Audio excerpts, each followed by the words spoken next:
Assalamualaikum warahmatullahi wabarakatuh. Anak-anak ibu semua di SMA Negeri 2 Serlangon. Materi kita hari ini yaitu mengenai akidah, yaitu bab akidah tentang beriman kepada kitab-kitab Allah Subhanahu wa taala. Coba kalian lihat di sana ada standar kompetensi, kemudian ada kompetensi dasarnya.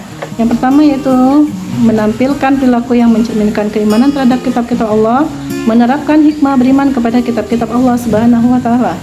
Masuk ke dalam materi yang A, yaitu pengertian iman kepada kitab-kitab Allah Subhanahu wa taala menurut bahasa, kitab, buku, surah. Kemudian iman, pengertiannya yaitu percaya. Secara terminologi adalah meyakini bahwa Allah Subhanahu wa taala telah menurunkan kitab-kitabnya kepada para rasulnya agar kitab-kitabnya itu dijadikan sebagai pedoman hidup umat manusia agar mereka memperoleh kebahagiaan dunia dan akhirat. Adapun kitab-kitab Allah Subhanahu wa taala sebelum Al-Qur'an yaitu Taurat diturunkan kepada Nabi Musa alaihissalam, kemudian Zabur diturunkan pada Nabi Daud alaihissalam, Injil kepada Nabi Isa alaihissalam, Al-Qur'an kepada Nabi Muhammad sallallahu alaihi wasallam. Sahifa-sahifa atau lembaran-lembaran firman Allah kepada Nabi Ibrahim alaihissalam dan nabi-nabi lainnya. Hukum beriman kepada kitab-kitab Allah adalah fardu ain. Orang yang mengaku beriman Islam tetapi tidak beriman kepada kitab-kitab Allah dapat dianggap sebagai murtad. Cara mengimani kitab sebelumnya Al-Quran secara ijmali, kemudian kitab Al-Quran secara tafsili. Kitab Taurat yang disebut Old Testament atau Perjanjian Lama berisi kitab Kejadian, kitab Keluaran, kitab Imamat, kitab Bilangan, kitab Ulangan. Kitab Zabur yang disebut Mazmur yang berisi 150 nyanyian yang disanandungkan Nabi Daud alaihissalam, berisi nyanyian kebaktian untuk memuji Tuhan, nyanyian perorangan sebagai rasa syukur kepada Tuhan, ratapan jamaah, ratapan doa individu, nyanyian untuk raja.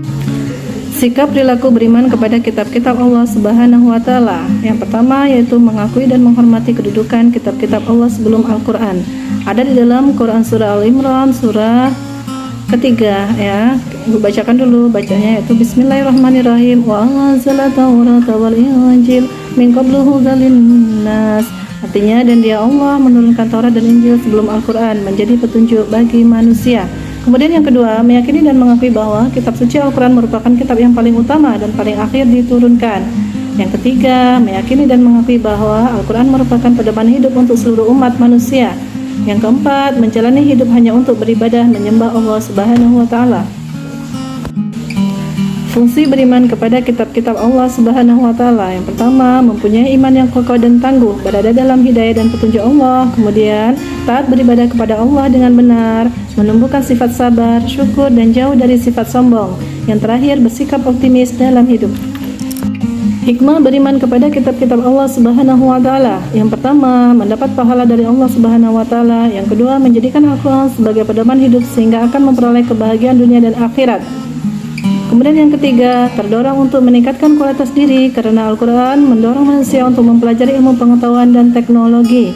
Yang keempat, memperkuat keyakinan kepada kebenaran kerasulan Nabi Muhammad SAW. Bukti mujizat Al-Quran sebagai kalam Allah Subhanahu wa taala. Adapun buktinya, yang pertama yaitu struktur bahasanya sangat indah. Sampai sekarang tidak ada yang mampu menandinginya. Kemudian yang kedua, terdapat isyarat ilmiah yang terkandung dalam Al-Quran. Yang ketiga, ajaran-ajaran Al-Quran sangat lengkap dan sempurna sesuai dengan situasi serta kondisi yang berlaku sepanjang zaman.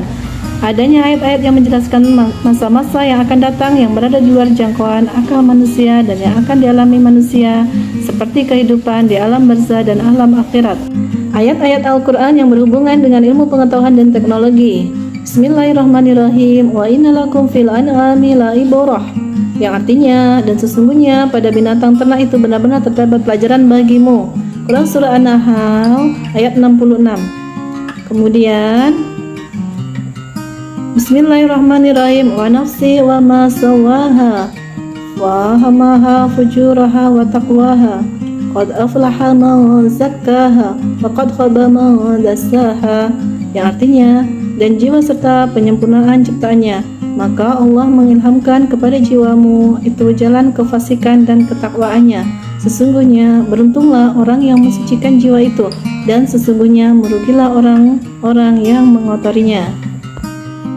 Kemudian coba diperhatikan ya, ada surah lain yang berkaitan dengan keimanan kepada kitab-kitab Allah Subhanahu wa taala.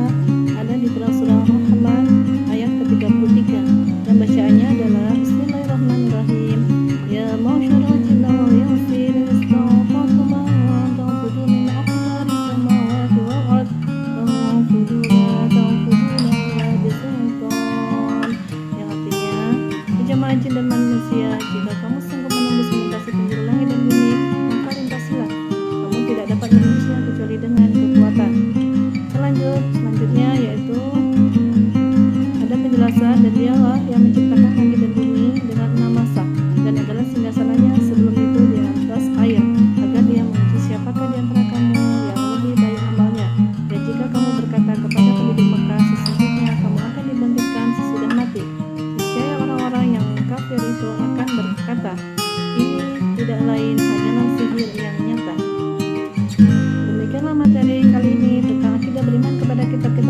Subhanahu wa taala. Semoga kalian tetap sehat dan semangat untuk menuntut ilmu. Wa akhiri bila hidayah. Wassalamualaikum